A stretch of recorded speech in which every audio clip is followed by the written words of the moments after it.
Normally and typically in an Arab household, the man usually is the provider financially, and that's just how it is.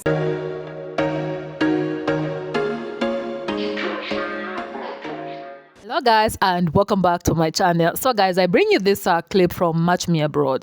So we have this guy who traveled to Morocco to find his soulmate, guys. So he discovers that Arab women or Muslim women, like they typically don't work outside their home, and that the men are primarily the financial providers, and he's not okay with that. Let's get into it.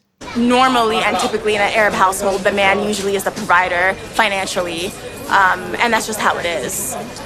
That is just something I wasn't prepared for.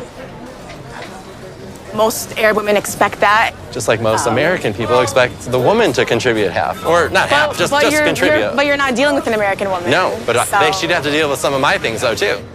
Women prioritize family. So I know that a lot of us are absolutely cackling at this video, but like, let me break down why I find this so funny. First of all, we all know that a lot of individuals who do not find women that they can control or that accept their very, very ridiculous kind of rules for how they want to be in a relationship with them, they will go somewhere else and find someone who's vulnerable and who might depend on them and need them more, and they can exploit them as much as they'd like. So the idea is somebody with a stronger passport, where they have more freedoms in the world, where they have more privilege because of the passport, because of their skin color, etc. They have a lot of power and dominance. There's a power imbalance between them and the person that they're going to marry abroad.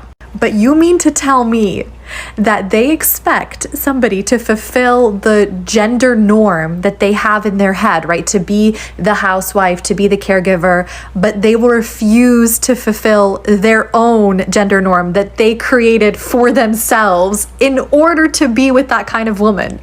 It's a mind game. I actually also find it laughable that women have been saying for so long, like, you don't even want to fulfill the gender role that you subscribe to. And men are always like, no, we do. We are providers. And now we're actually seeing like them admit it that they're not. Women have always been working. Like, this is not a new phenomenon. Yeah, we might be working more. Yeah, we might actually be compensated for our work now. The fact that we can achieve financial independence means that that power imbalance between us and men shrinks a little bit. So we are less vulnerable to their exploitation, their abuse, etc. So they go abroad and they still can't get the women there because they refuse to fulfill their own gender role that they have created for themselves. It's like, I have no words. I cannot. Provider financially, and that's just how it is. Watch that full clip, but Passport Bros, L for you. The Passport Bros, they think they have one brain cell. They think, oh, another country, better woman. Women no act right in America. He didn't even think what country he was going to. This woman is a Moroccan woman, and like she explained, it is tradition that the men provide financially for the entire household.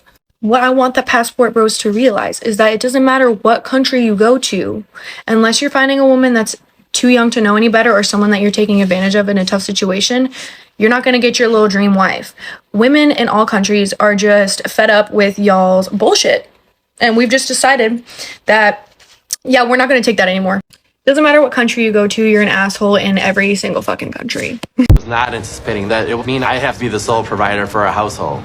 I didn't sign up for this. See, but the gag is, this guy and all these other Passport Bros and Western men don't realize just how much Western feminism has benefited them, how much women pushing to be working and earning money outside of the home has benefited them.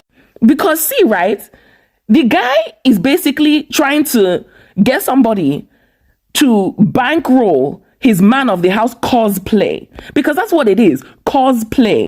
You cannot expect somebody to go in 50-50 on the capital of a house and building a life together and childcare and all of these other things about building a family and building a life together, and then now be demanding, oh, but I'm the patriarch, you must submit. It don't work that way, boo. You need man of the house money. See, Western men are not, they think they can just come and be gods anyhow because they've got their mindset on this, like, colonial fantasy that, oh, well, I'll be lauded as a god over there in the global south. Pick any global south country, right? We're in an Arab and North African country over here in the context of this video, Morocco. But the thing is, in the global south, the patriarchy actually patriarchies differently, man. So we understand in the global south, we're like, listen, man, we can go 50-50 or you can be the man of the house, but you cannot have both. Because I am not going to bankroll this elaborate cosplay where you get to pretend like you're the man of the house when I am putting down 50% of the capital. And then on top of that one, doing 90% of the child rearing labor. It doesn't work that way, boo. This is why I say chocolate teapot, because these Western men only want to look the part, but when it's time to actually put the hot water inside the teapot, see them melt.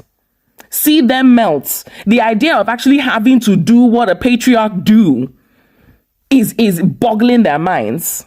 And that's just how it is. That is just... For context, that show is Match Me Abroad, which is on TLC. We're on episode 4, I think. And that dude, when we were introduced to him, he's like, I want to go to Morocco and meet these women because I'm looking for a family-oriented woman. I'm looking for a family-oriented woman. Which to me, having heard that, is like, oh, he wants a stay-at-home wife. That's fine. Families function in different ways. There's nothing inherently wrong about wanting a situation where the man works and the woman's at home. That's totally fine. But now she's like, oh, by the way, these women will expect that you take care of them financially so that they can stay home. And he's like, whoa, whoa, whoa, whoa. No, I want a woman who is going to support 50-50. Okay. That would be a career-oriented woman. That is also fine. There's nothing inherently wrong with that either. If you want to have a man and a woman who both work and who financially share evenly, that's also fine. But it seems like what he wants is he wants a woman who will financially meet 50% and is in charge of all of the kids and the house. And that seems like, what does he bring to this equation? What is he adding? Like, yeah, 50% of the finances, but it sounds like so far what he wants is he wants a woman to be in charge of all the kids and the household and provide all this stuff. And he went to Morocco to get her, which, by the way, with the K-1 visa situation, she can't work for a while. She has to come and be financially supportive of him. That's part of what he agreed to. So this whole thing is a mess. In general, if you haven't watched Match Me Abroad, I'm really enjoying it. I really like the singles that have traveled, with one exception, and you know what I'm talking about it. But in general, I really like them.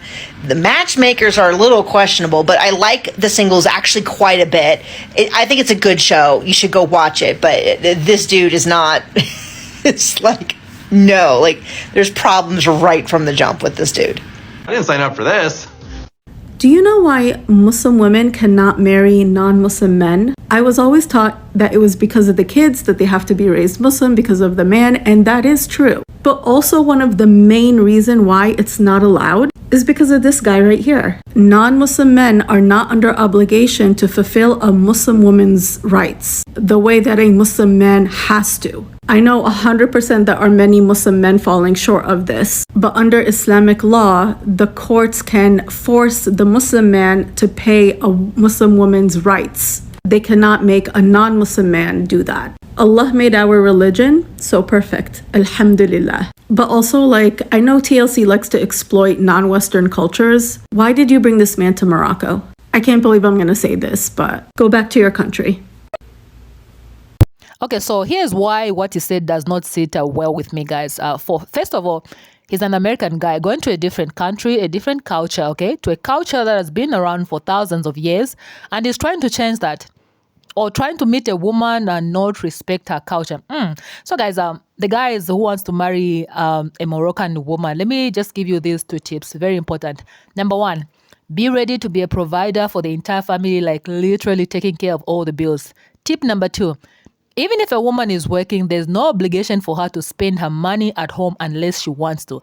So guys, that's what I had for you guys in today's video. Please leave your own thoughts in the comment section below. Subscribe if you have not subscribed to this channel, and I will definitely see you in my next video. Peace.